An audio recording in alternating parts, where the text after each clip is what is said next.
ನಮ್ಮ ಗಂಟಕನಹಳ್ಳಿಯಲ್ಲಿ 15 ಎಕರೆ ಸೈನಿಕರಿಗೆ ಜಾಗ ಕೊಟ್ಟಿದ್ರು ಸರ್. ಅದು ನಾನು ಕೂಡ ಅಲ್ಲಿ ಹೋಗಿ ಸರ್ವೆ ಮಾಡಿ ಎಲ್ಲ ಮಾಡಿದ್ವಿ. ಇವಾಗ ಸ್ಟ್ರೈಕ್ ಮಾಡ್ತಾವ್ರೆ ತಾಲೂಕು ಆಫೀಸ್ ಮುಂದ್ಗಡೆಗೆ.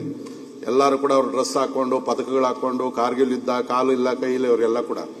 ನಾನು ಕೂಡ ಇಒ ತಹಸೀಲ್ದಾರ್ ಹತ್ರ ಹೋಗಿ ಅವ್ರು ಕೊಟ್ಬಿಡ್ರಿ, ಅವ್ರು ನಮ್ಮ ದೇಶ ಕಾಡಿರೋ ಸೈನಿಕರು ಅಂದ್ರೆ ಕೂಡ ಇವತ್ತುವರೆಗೂ ಅವ್ರ ಪೊಸಿಷನ್ ಬಿಡ್ಲಿಲ್ಲ, ಅವ್ರಿಗೆ ಆ ಜಾಗನೂ ಕೊಡ್ಲಿಲ್ಲ. ಜಾಗ ಐತೆ, ನಾನೇ ಹೋಗಿದ್ದೀನಿ ಸರ್ವೆ ಮಾಡಕ್ಕೆ. ದಯವಿಟ್ಟು ತಾವೊಂದು ಆದೇಶ ಕೊಟ್ಟು ಲಭ್ಯ ಇರತಕ್ಕಂಥ ಜಾಗವನ್ನ ಆ ಸೀನಿಯಾರಿಟಿ ಮೇಲೆ ಏನಿದೆ ಅವ್ರದ್ದು ಅಸೋಸಿಯೇಷನ್ ಐತೆ ಅಲ್ಲಿಂದಾನೇ ಬಂದಿರುವಂತದ್ದು, ನೇರವಾಗಿ ಸರ್ಕಾರನೇ ಪಟ್ಟಿ ಸಮೇತ ಕೊಟ್ಬಿಟ್ಟೈತೆ ಅವ್ರಿಗೆ. ನಾನು ಬಹಳಷ್ಟು ಹೇಳಿ ಕೊನೆಯದಾಗಿ ಇವತ್ತು ಅಧಿವೇಶನದಲ್ಲಿ ಈ ಸಬ್ಜೆಕ್ಟ್ ಬಂದಿರೋದು ಹೇಳಿದ್ವಿ ಸರ್. ಅದೊಂದು ಸ್ವಲ್ಪ ಸೀರಿಯಸ್, ತಿರ್ಗಿ ಅದು ಹೋದ್ರೆ ಇಡೀ ನಮ್ಮ ಸರ್ಕಾರಕ್ಕೂ ಕೆಟ್ಟ ಹೆಸರು, ಸೈನಿಕರು ಕೊಟ್ಟಿಲ್ಲ ಅನ್ನೋದು. ದಯವಿಟ್ಟು ಅದನ್ನ ಸೀರಿಯಸ್ ಆಗಿ ತಾವು ಕಟಾರಿಯಾ ಸಾಹೇಬರು ಇವತ್ತೇ ಆದೇಶ ಕೊಡಬೇಕು. ಸಭಾಪತಿಗಳೇ, ನಮ್ಮ ಜಿಲ್ಲೆಯಲ್ಲಿ ಎಲ್ಲ ಗ್ರಾಮೀಣ ಪ್ರದೇಶದ ಹಳ್ಳಿಗಳಲ್ಲಿರ್ತಕ್ಕಂಥ ಜಮೀನನ್ನು ತೋರಿಸಿದ್ದಾರೆ. ಆ ಹಳ್ಳಿಗೆ ಹೋಗಿ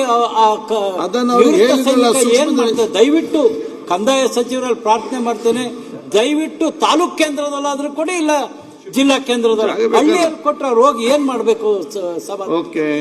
ವಾಸಕ್ಕೆ ಯೋಗ್ಯತೆಯನ್ನ ನೋಡಿಕೊಂಡು ಜಾಗ ನಿಗದಿ ಮಾಡಲಿಕ್ಕೆ ಸೂಚನೆ ಕೊಡ್ತೇನೆ ಸಭಾಧ್ಯಕ್ಷ.